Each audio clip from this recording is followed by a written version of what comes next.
Welcome to Not in a Huff with Jackson Huff, where we interview newsmakers, storytellers, and all-around interesting people. Sit back, relax, unless you're driving, and enjoy the show. Here's Jackson. Hello. I am Jackson Huff. This is Not in a Huff. Thanks so much for joining me. As always, really appreciate it. This week, I'm speaking with Rita Bliven. Now, Rita kind of drew my attention when I was reading her blurb, her biography, that said that she was part of an international parental kidnapping as a child. Definitely something that is unique, to say the least. So I knew that I had to speak with her to talk about that experience. But what came from that was a much deeper conversation about attachment styles. That's something that Rita is really, really passionate about, talking to people about their attachment styles. Because of what happened with her, and I'll let her share her story, but her father took her to Mexico when she was young. She doesn't really remember that time, but it still was a formative time in her life. So it caused issues when she came back at, a young age. I think around 3 years old. It caused her issues with attaching and that bond with her mother and her family here in the United States. So she has issues in the past with extreme avoidant attachment, and there's several different attachment styles. There's some healthy ranges. There's the extreme avoidant attachment, which she has. There's a whole nother side that you get too attached. We're going to talk about all that. We're going to cover her story and just exactly what that meant to her throughout her life, what that's meant to her with her relationship with her family, what it's meant to her for her relationship with her now husband, what it was like to, I guess, be kidnapped by your father, be brought back, and then build a relationship back with your father and with his family. It's a powerful story. I really think you're going to really, really learn a lot from her individual story, and then you're going to learn a lot when it comes to just learning about attachment styles and when things are outside of the normal range and something that you want to maybe explore more. So I think you're going to really enjoy this one. Here is Rita Bliven. I'm here today with Rita Bliven. Miss Bliven, how are you? I'm great. How are you? Good. Hardest question of the evening. Just introduce yourself. My name is Rita Bliven, and I am excited to be here. I'm a big fan of your show. Well, I appreciate that very much. I want to we're gonna talk a lot about something I know very little about, and that's avoidant detachment. But to kind of get into that, I want to talk about your life and your childhood. The thing that kind of, I guess, sparked my interest in reaching out to you is you talked about how you were part of, I guess, an international kidnapping, which sounds pretty huge. So just talk a little bit about kind of that story, and I guess I'll ask questions based on your overall cliff notes. Sure. So it does sound super dramatic, but it was an international parental kidnapping. So my parents, of course, met and fell in love and were in the States and had me, but their relationship fell apart very quickly. And my mom was a citizen, and my dad had only obtained the status of legal resident. He was an immigrant from Mexico, and it was the 80s. And so he feared that he wouldn't have any custody rights against a full-blown citizen. And so he fled to Mexico with me and severed all ties with my mother and her side of the family. And I stayed in Mexico for 2 years. And even though I'm an American citizen, my first language was Spanish. And I bonded with his big family. He's one of 11. And then my mom kind of stole me back a little bit and severed all ties with my father and his side of the family, and even changed my name so that he could never take me again. So that's the big reason why I had an attachment issue, is because everybody I bonded with in the early stages of life, I was separated from pretty dramatically. So I bonded with my mom, and then I was separated from her. I bonded with my father and his side of the family, and then I was separated from him.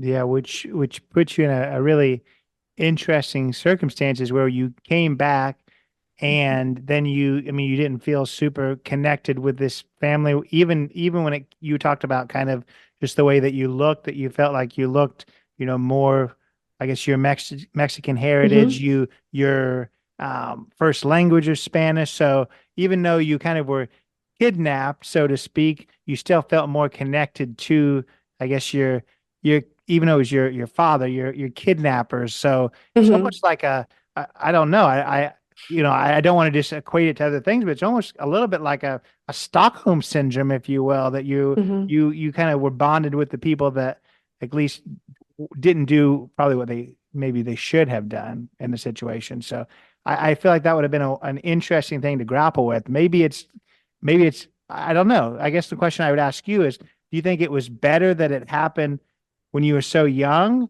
or do you think that it actually created, more developmental issues because you were young and it was a very pivotal time? Definitely, because I was in such a pivotal developmental stage, it had a bigger effect. So when you study attachment theory, the idea is that you develop your attachment from the age of 6 months to 2 years old. Mm, And that was exactly the time that I was with my father, and then I was taken away from him. So it was, for a child, that's very traumatic, but I don't have any memory of it. That's mm, what's so interesting, is that something can affect your life so much, and yet you don't actually have a conscious memory of it. And I mm, think that's what makes my story a little bit unique. People, throw around the word trauma, and I don't want to discredit anybody who's been through a trauma, but it's hard for us to validate that someone who doesn't remember their trauma can be so heavily affected by it. mm. But it 100% can be that, can be like that. And I was a living example of that. Yeah, and I mean, I guess how does that? I guess how have you been able to cope with that? How have you been able to grapple with that? Because I almost did it to you too, just saying, you were young, maybe you don't remember it, but at Mhm. the same time, that is, something that was so paramount to your development. So, I mean, how do you grapple with that? How do you make people understand that? I think that's kind of your passion now. I think for me, it's always been easy because mothers have understood. I Mm, mean, if you have a mother that has a baby or toddler, they cannot imagine their child being taken from them. I mean, mm, you bond with the child a lot by the time they're 2, 3 years old. In the whole grand scheme of life, they haven't been on the planet very long, but a lot of bonding happens, especially because they're so helpless and you have to feed them and you have to change their diaper. It's not like a relationship with an adult who's independent. You're their caregiver and they're dependent on you, and then they're taken away. So I've always just found understanding among parents who mm, just, can't even imagine their little baby being taken from them. And so there was a part of me that always knew that there was a whole world of people that understood. mm, And then my peers are really the ones that didn't understand so much because, growing up, my peers were kids and they didn't have the life experience of a parent, raising a child and bonding with a child. So it was a little bit difficult for my peers to understand, but um, I think the biggest challenge was for me to understand. mm, So I had no memory of, being in Mexico or all of that. My earliest memories are around the age of 3 years old. And I remember speaking Spanish and everyone around me speaking English. And I remember feeling out of place and knowing that I looked different. Because my mom is white, her family's from Slovenia, and my dad is, both of his parents are Mexican and he's from Mexico. And so I definitely have more of the Mexican features. And my earliest memories are just looking different, talking different, feeling different. And so the story was explained to me. It wasn't, even though I didn't remember, it was never a secret in my family because it couldn't be. They had to change my name. I had to learn English, um, all of those things. And so it was never a secret. So it was just understood that I was different and had this thing in my history. mm. And then it was just for me personally realizing I needed to deal with it. I consciously knew that would have a big effect on anybody, but at the same time, it was just sort of my normal.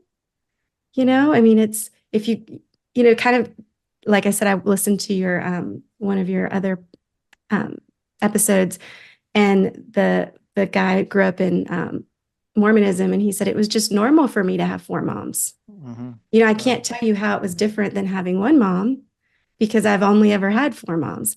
And so it was kind of like that. I knew that I was different and I felt out of place, but at the same time, I couldn't articulate why it was different because it was the only thing that I knew.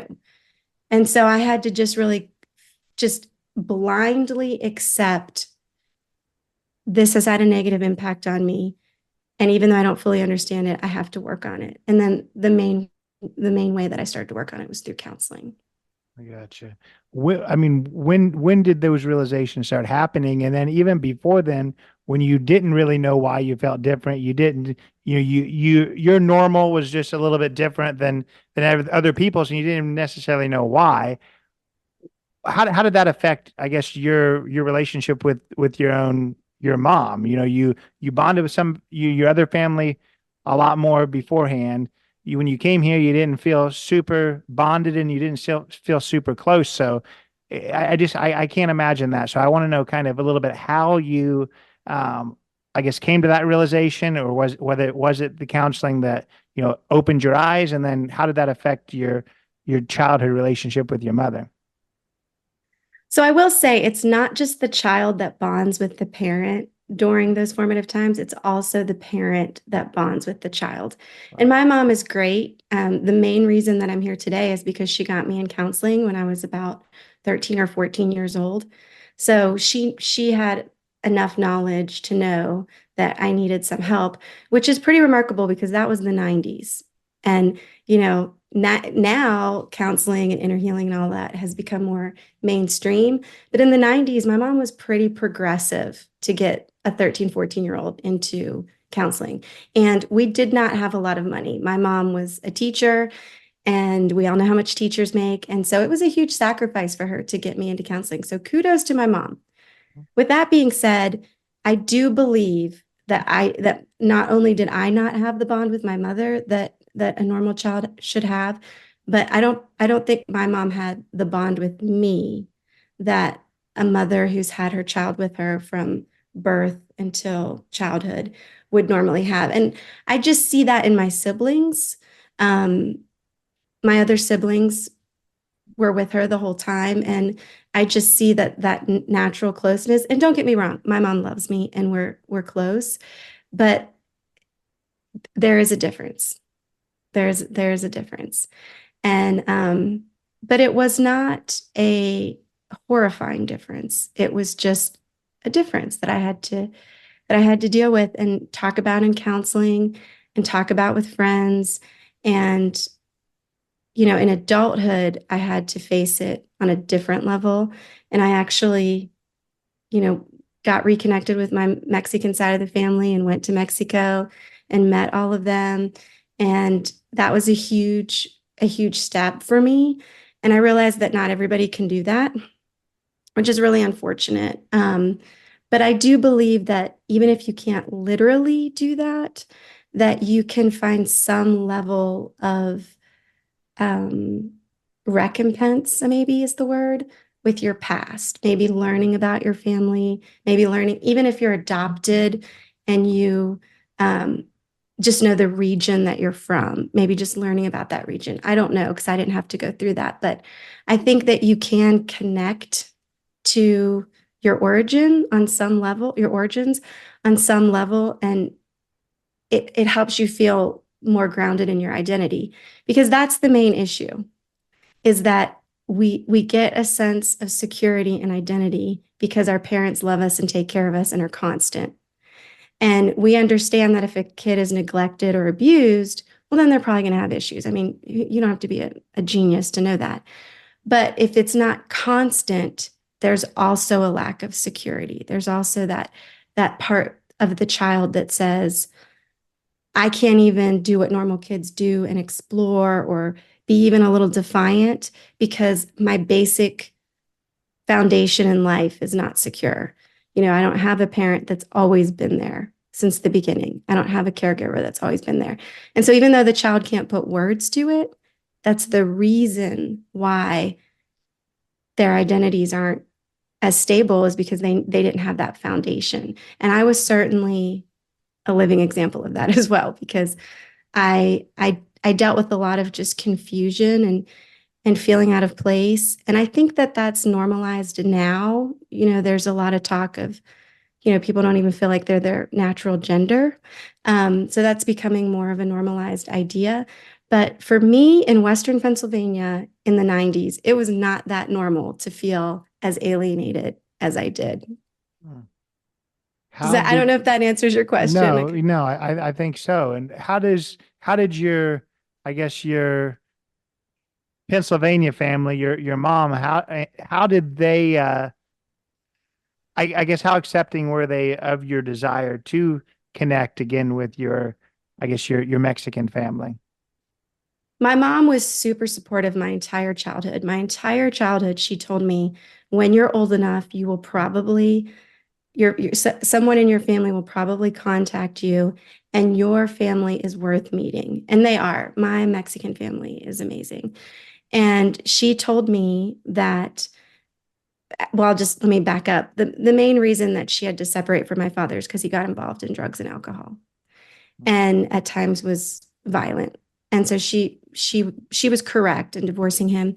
But the entire time I was growing up, my mom said, your dad's family is so wonderful that by the time you were grown up, I bet your dad will be straightened out. And she was 100% right. We're a Christian family, and so she used the term, they're going to pray him straight. They're going to pray him back onto the straight and narrow path. And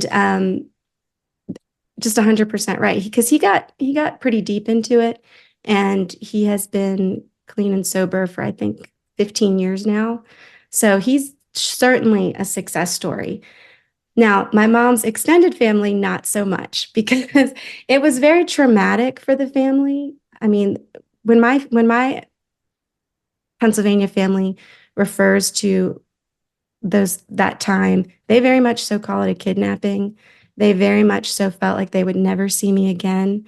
There's this movie, it's quite old now, but it's Not Without My Daughter. I don't know if you've ever heard of it, but there's a pretty big actress in it. I can't think of her name, Sally Fields, I think. But it's a true story of a woman who goes to the Middle East with her husband, and then her husband completely changes and is very oppressive. And she basically needs to escape, but she can't seem to escape without her daughter. And it's her whole saga of how she finally gets out with her daughter. Well, that's how my family relates to that movie. They all talk about it like their lives were not going to go on unless I was returned to the family. And so consciously, that makes you feel very loved. I mean, who can't hear something like that and not feel extremely loved?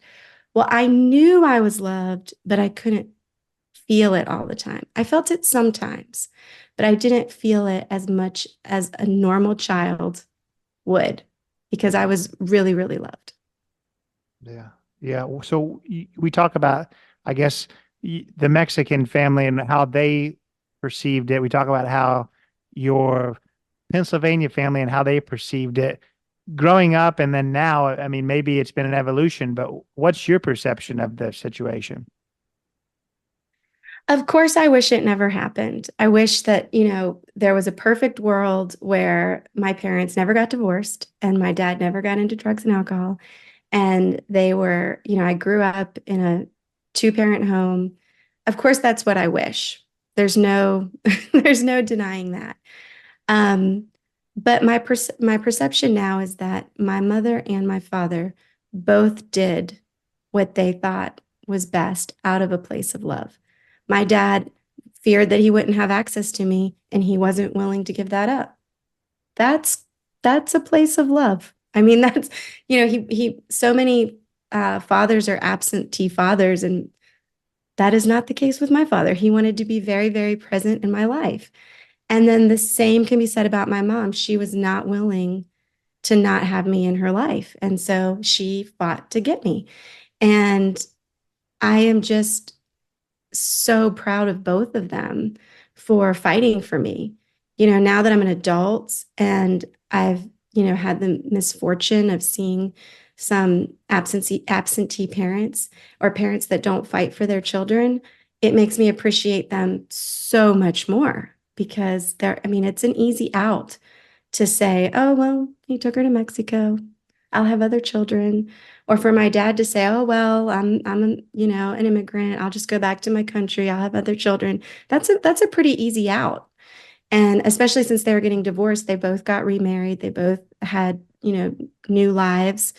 But they fought for me.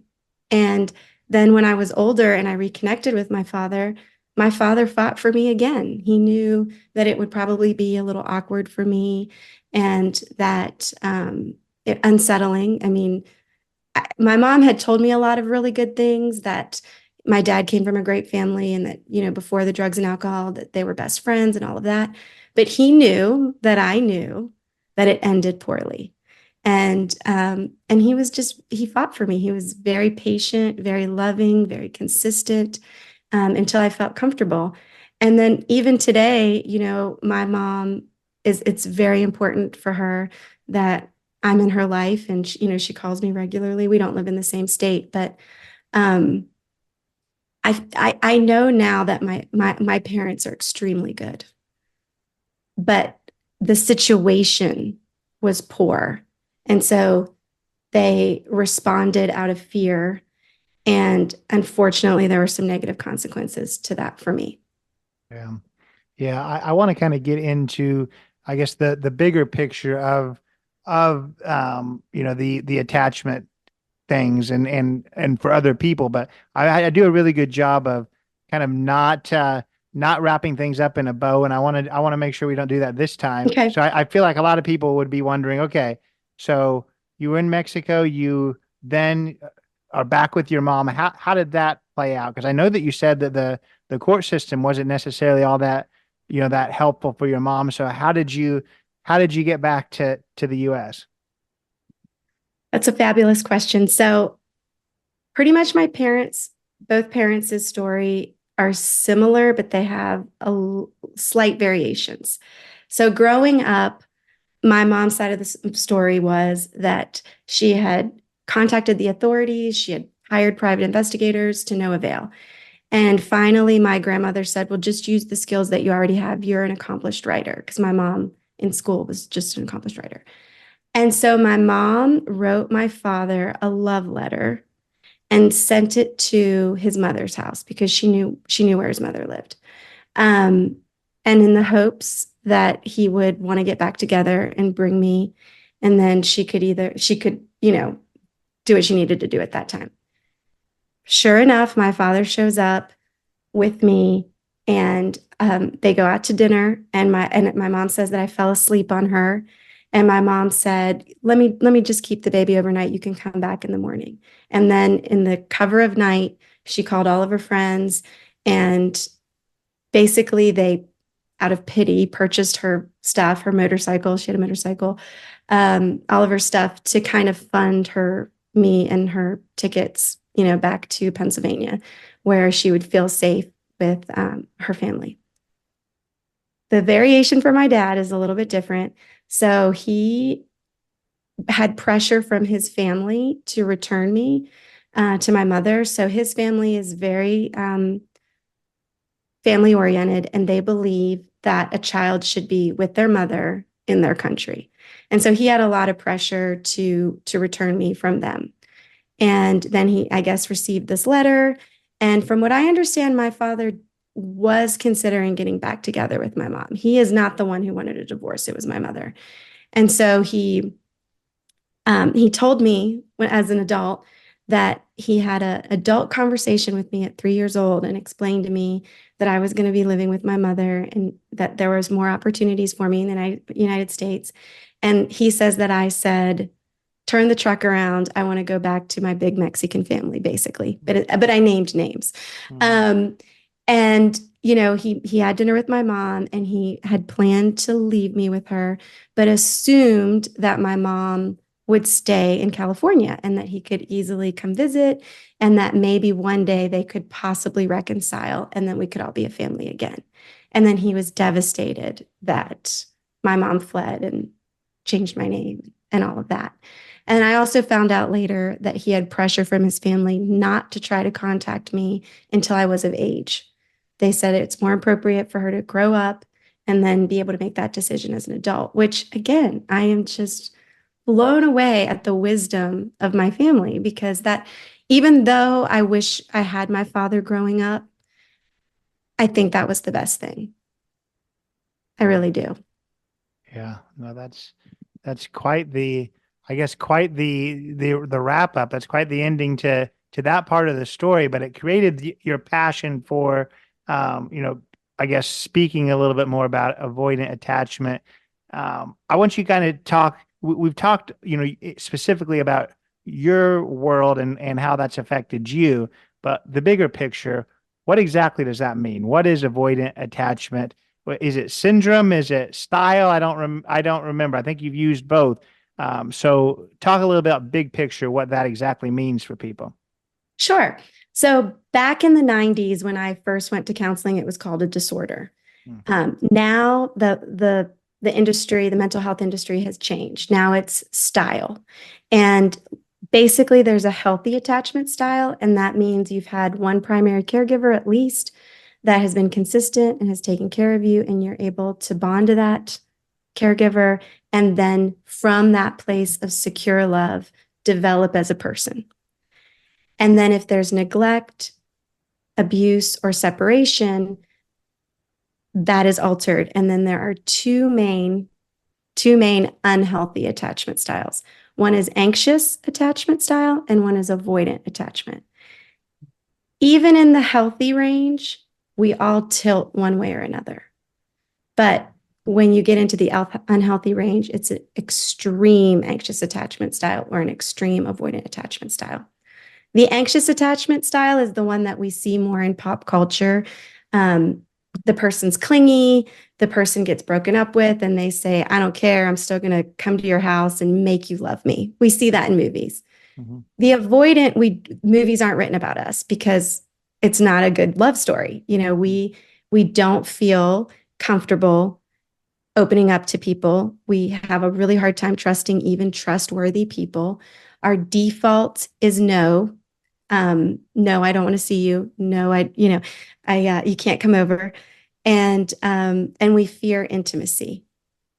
And so that doesn't make for a good love story. We're the ones that are just lonely and sad quietly in the corner. And they're usually super hyper independent and workaholics and, find a sense of security from achievements. And, that's not a great way to live. That's not a great way to live. Just like the person who refuses to accept that somebody doesn't love them and stalks them and, knocks on their door and all that. That's not a great way to live either.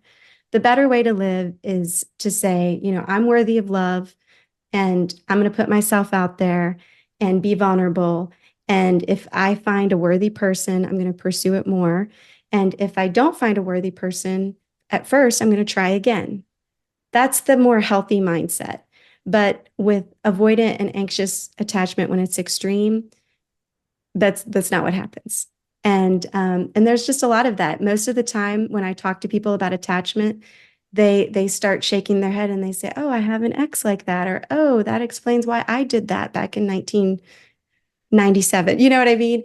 And so, you can kind of see which way you tilt. And then, hopefully you can see, is it in the normal range or is it, hey, I probably need to change this behavior. It's a little extreme. It's affecting my life. I'm not, having healthy relationships. And it's not just romantic relationships. It's every relationship, even your relationship with yourself. The person with extreme anxious attachment can't be alone. They have to have somebody else. They're uncomfortable with themselves. And so they have to have somebody else to make them feel better. And like I said earlier, the avoidant is, afraid of intimacy and finds more security in work and achievements. And then that could be exhausting. You could, fly to the moon and then a week later need to do something else, because it's the there's no end to that emptiness.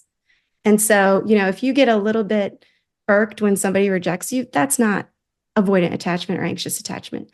Everybody who, goes through rejection has feelings about it and doesn't always behave properly. But if it's a reoccurring theme in your life that you kind of engage in extreme behavior, then you might want to look into attachment theory a little bit more. Hmm.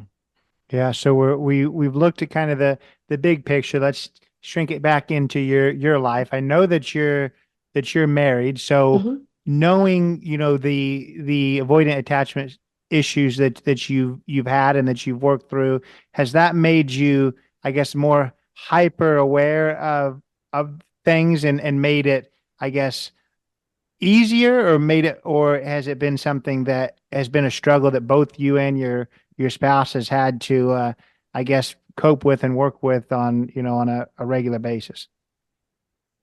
So it's important to know I did not get married until I was 37. Okay. And I was in counseling from the time I was 13, 14 until present day. Hmm. So I had worked through a lot of it. And like I said, going back to Mexico and reconnecting with my father was a huge milestone in my attachment development.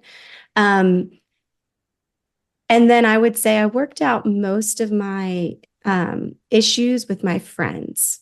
Hmm. And so, I reconnected with my family, and then I built this community of friends that just were super gracious. And, those moments where I was pulling away, or those moments where I wasn't normal, for lack of a better phrase, they were all just very loving and patient. And so by the time my husband came on the scene, most of that was worked out. I like to say that sometimes there's debris. It's not a major issue, but the first year that we were married, I basically went to the gym and for a very long time and was talking to a friend for a very long time, and he got worried about me. And it just totally blew my mind that I would need to check in, that being at the gym for 3 hours when I usually only go for an hour might evoke some worry or concern, and then also, newlyweds, we were only married for a year. So it was like he was being very sweet and chivalrous, you've been gone forever. But for someone with an avoidant attachment past, that's kind of a foreign concept, because we're hyper independent, we're lone wolves, we're not one to think people are worrying about us, because again, I kind of felt like I didn't have secure parents, even though I did, because I was separated from them. I didn't feel like I did. And so you just continue that mindset throughout life. Like, oh, they're not worried about me. I can take care of myself.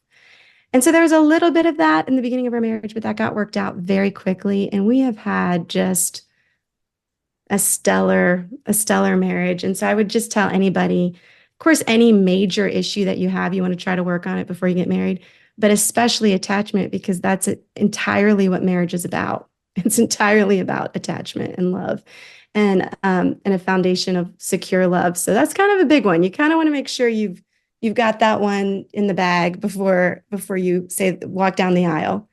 Yeah, for sure. And you've already kind of touched on it, but I want you to, I guess, touch on it just a little bit more and highlight just a little bit more on when people need to, I guess, do that self-reflection and learn about their attachment style. Is it something that everyone needs to do? Is there certain, like, I guess, red flags that means, hey, I probably need to look at this? Talk a little bit about, I guess, that world. Sure. So I think everyone could benefit from exploring it. Even if you just explore it for a moment and decide that you're in the healthy range. It doesn't do any harm. I think sometimes the warning signs can be there in the adolescent years when you're developing friendships. If you're somebody who has a lot of friends, but you're not really close to anybody, you might not have the most secure attachment. Or if you don't have any friends, you might not have the most secure attachment. But where it really shows up and where people really care is in dating. That's the average person is not going to think about attachment at all until they're in dating. I mean, and you hear it from women all the time, like, I'm such a good catch. I have a great job. I'm very loving. I know how to cook. And I just chase men away. Or you hear it from guys that she's great, she's wonderful. I could see myself having a family with her, but then just out of nowhere, I lost interest. And, they get up to that, it's like you think they're going to get engaged and then they break up, And if that happens, a few times in your dating life, then you might have an attachment issue. If there's no reason not to trust somebody, but you don't trust them, then that might be an attachment issue. Now, it's a totally different story if if you actually have a legitimate reason not to trust somebody. Mm-hmm. But, someone with an anxious attachment might say, I texted my boyfriend and they didn't text me right back. I bet they're talking to another girl, when there's no reason, to think that. And, someone with an avoidant attachment will be like, oh my gosh, they texted me 2 times today. I'm suffocating. They're too clingy. When, texting somebody 2 times a day when you're dating is not unreasonable. So it's things like that where you might want to check it out. I gotcha. And I want to kind of pivot into your book, because I think that it talks about this, about this world as well. So tell us a little bit about Canyons and Fireworks. Sure. So it's my memoir. It's my story of attachment healing, and it's a multi-step, intricate process. In conversations like this, I talk mainly about going back to Mexico to meet my father and his side of the family. That was really just the beginning. It was multifaceted. So I just feel the need to share the story with others because, again, avoidant attachment is not covered as much as anxious attachment. So I don't feel like there's a lot of resources out there, and I just want to be a resource. I want to help people heal who might have this problem. And statistically, there are more avoidant attachment issues out there than anxious attachment. Even though the anxious attachment gets more attention, statistically the numbers are higher for avoidant. So there is a need, and so yeah, I'm working on my book and just trying to get the word out there and get a little bit of interest before I publish. And so I appreciate you having me on the show.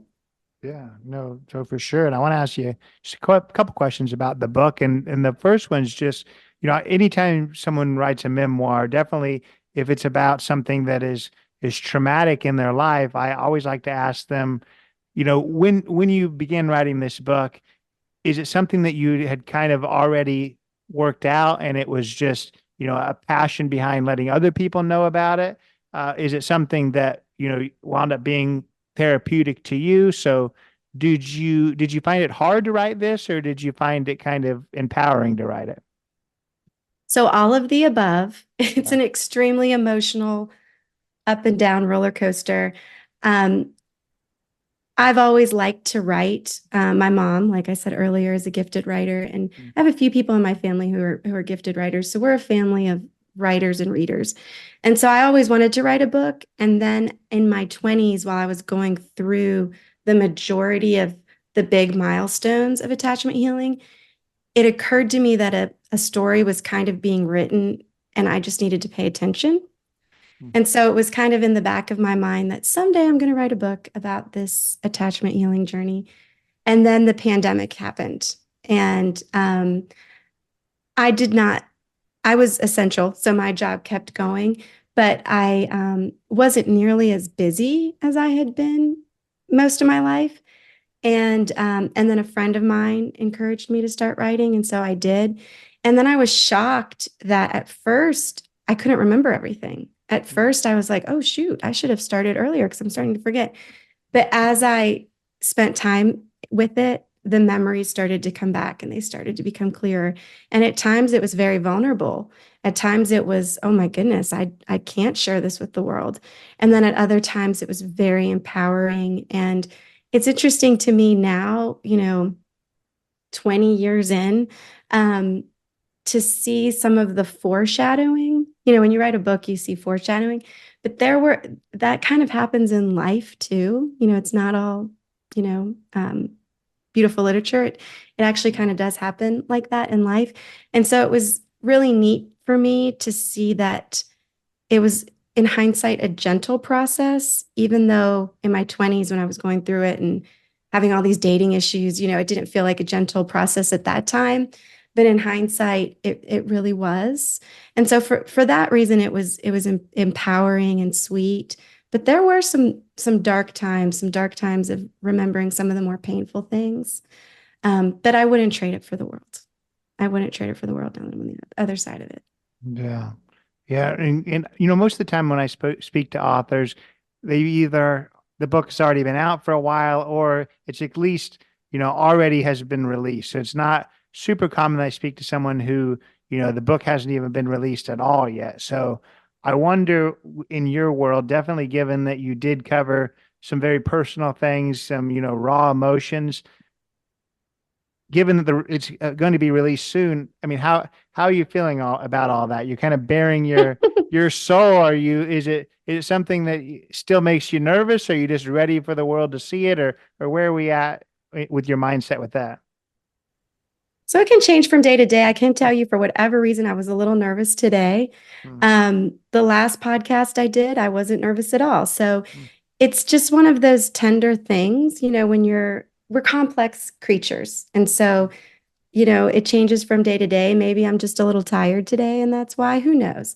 mhm, But for me, I'm in sales as my profession outside of being a writer of this book. And I just know that if you're going to sell anything, you have to get the word out there. And for me, it's not about selling a book. For me, it's about the possibility of helping people. And I can't help anybody if they don't read the book. And so for me, it's just getting the word out there that number one, there's this thing called attachment theory that could potentially totally help you. mhm, Because that's another thing. Even if you don't have an attachment issue, statistically, someone you love does. mhm, So now the new estimates, it's gotten worse. There's new research out that says 2/3 of adults in the West now have an attachment issue. mhm, So if you don't have one, chances are someone you love has one, and or a traumatic dating experience can be explained through attachment. And so that can help bring healing to people as well. So I just want to get it out there, and I wish there was a resource like I'm providing for me 15 years ago. mhm. And so that's what I tell myself when I'm having a little bit of a vulnerable day or not wanting to, you know, um, share this. And to your other point, you asked me, am I hyper vigilant? And the answer is yes. For me, if I get at all too busy or thinking about materialistic things or angry, I'm hyper vigilant to say, well, wait a minute, what's this doing to my most important connections? My relationship with my husband is the most important, my stepdaughter, my mom, my dad, my siblings, my closest friends. And so at the end of the day, I'm glad it all happened because I think a lot of people get wrapped up in materialism and get wrapped up in being angry or whatever the case may be. And so for that reason, it's a gift and I want to share it with people. Yeah, the number you gave, 2/3. That Mhm. I'm just thinking in my head, more often than not, in these relationships, and it's kind of a book for everyone because if you look at it and it's not you that has the issue, it's quite possible that you're going to learn more about your spouse because maybe they're the Mhm. ones with that issue. So I think that's a powerful thing. In wrapping things up, I wonder, given it's your story and the issues that you face because of what happened to you, have you has both of your parents been able to read the book? And I just wonder what they think of all of it. So my mom is slowly warming up to the idea, and my father is just so supportive in every way. He's oh, how nice. I don't think he fully grasps that what the book is about. Um, but he will very shortly. He will soon. Um, I think for my mom, it's painful because from what I understand, the 2 years where I was in Mexico, she did have a breakdown. As you can imagine, any mother would, whose baby was taken from them. And so I think it's painful for her. And I think it's painful for my father as well, because, I didn't grow up with him. And that is not how my father wanted it. And it's certainly not the stereotypical Mexican family way. They're very family oriented.